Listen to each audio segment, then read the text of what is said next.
So this is a book which is about music and it's about war. It is about the composer Dmitri Shostakovich, who lived in the early part of the 20th century and who was played a big role actually in what I would think of as almost a kind of dystopian novel that happens to be real.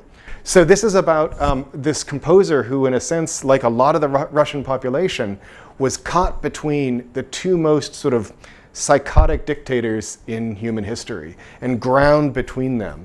So he was trapped, this composer, Shostakovich, was trapped in the city of Leningrad, which was assaulted by the Germans, surrounded by the Germans so that there was no food.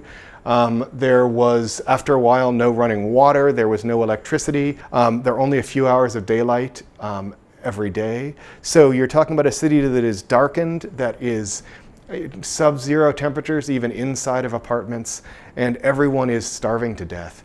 And at the beginning of the siege, Shostakovich was still stuck there.